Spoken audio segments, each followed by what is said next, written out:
Faut l'admettre, à première vue, ce TCL 20R 5G est bluffant. Et bluffant par rapport à son prix de seulement 179 € et qui propose surtout la 5G. D'ailleurs, je crois bien que c'est le smartphone le moins cher du marché en 5G.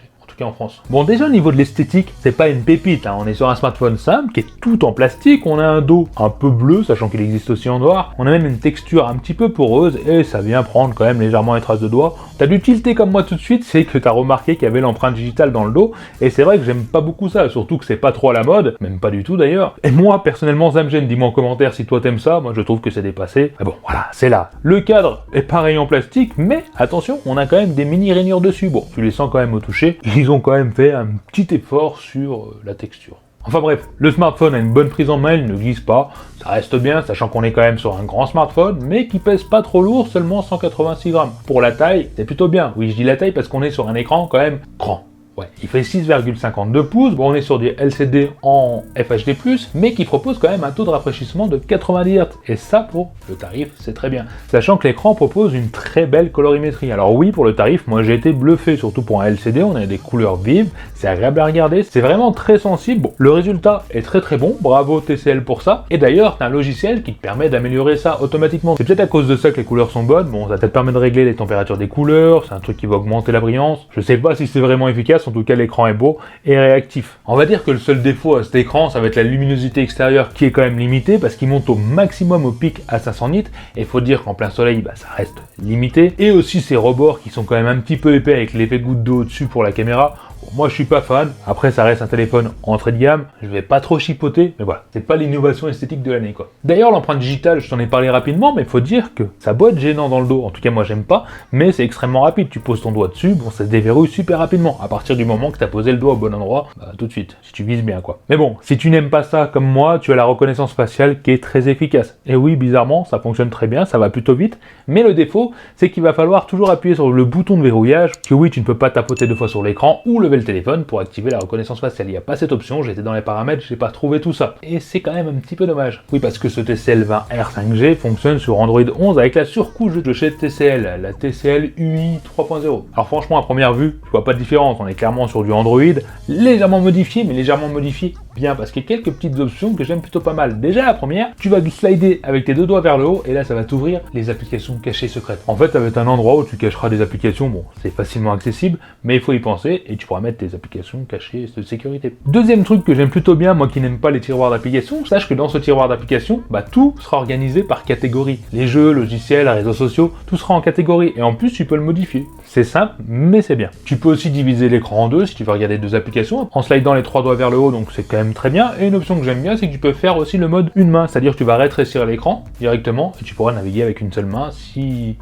t'as qu'une main disponible. Donc oui, TCL UI 3.0, c'est simple, ça prend pas beaucoup de mémoire, mais ça fonctionne très bien. Et oui, ça prend pas beaucoup de mémoire parce qu'on est sur un téléphone qui est quand même sacrément rapide. Même si on est sur un processeur correct pour ce tarif, le MediaTek Dimensity 700 avec 4 Go de RAM, faut dire que j'ai été surpris par cette fluidité, cette efficacité, cette rapidité, juste bluffé. Pour un téléphone à ce tarif-là, je le trouve extrêmement rapide, en tout cas en navigation, que ce soit réseaux sociaux, vidéo, bon, tout ce qui est navigation standard, il est extrêmement rapide, fluide, mais vraiment bluffant. Mais vraiment, là, bravo TCL, je sais pas comment vous avez fait, si c'est le système d'exploitation, c'est juste bluffant. Mais en jeu, il va se débrouiller pas mal aussi, parce que tu as aussi une application mode jeu qui va avoir tous tes jeux dedans, qui te permet de couper les notifications, ou d'accélérer entre guillemets le système pour que ça aille plus vite, et j'ai été aussi agréablement surpris. Alors oui, on est sur un processeur pas extrêmement puissant, mais qui a quand même un bon score en tutu, parce que j'ai fait le test et j'étais à 293 000 et des poussières, ce qui est très bon pour ce tarif, et même en jeu, écoute, les jeux très gourmands, il fonctionne plutôt bien, en néographique minimum certes, mais il n'y a pas de latence ou alors vraiment très peu, en tout cas c'est jouable, c'est agréable, et c'est plutôt bluffant. Il fait même mieux, même bien mieux, que le Poco M4 Pro que j'ai testé ici il n'y a pas longtemps, et je l'admets, j'ai été bluffé. Et les jeux moins gourmands, bien sûr, il tournera largement, il n'y aura plus de latence, et ça sera agréable à jouer. Bravo TCL, je sais pas comment vous avez fait avec ce MediaTek,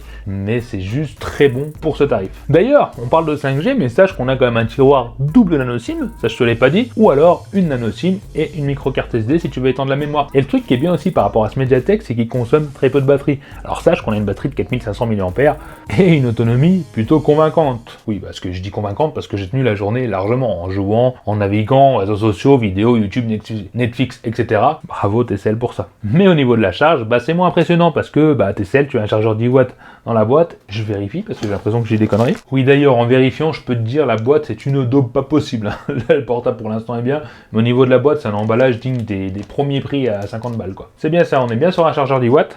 Et la charge est longue. Très longue. C'est simple, pour le charger complètement, il faudra minimum 2 heures. C'est un défaut, mais bon, comme je dis à ce tarif-là, on ne peut pas trop lui en demander. Mais voilà, tu l'as vu, il y a des photos, oui, il y a des capteurs photos. On a l'appareil photo principal de 13 mégapixels et les deux autres qui font portrait et macro de 2 mégapixels. On est sur Android standard, bon, t'as bien le mode nuit, t'as le mode macro, voilà. De ce que tu vois là, j'aimerais que tu me dises direct à chaud ce que t'en penses. Moi, personnellement, j'ai pas trouvé ça fameux du tout, sachant que j'essaie de prendre des photos rapidement et la plupart étaient troubles. Pour avoir une photo correcte, va falloir t'arrêter et ne pas bouger. Et c'est peut-être pour moi le plus gros défaut, parce qu'on a 13 mégapixels, ok, pour le tarif, ça va, mais prendre des photos toujours sans bouger au moins 2-3 secondes, je trouve ça vraiment pas très raisonnable de la part de TCL. On a des couleurs un peu chaudes, c'est vrai que la colorimétrie n'est pas ouf non plus, et dès que tu viens à manquer un petit peu de luminosité, bon, t'auras vite fait du grain sur la photo, donc clairement, c'est pas ouf, sachant qu'il y a le mode nuit aussi qui va faire son travail, qui va éclaircir les photos.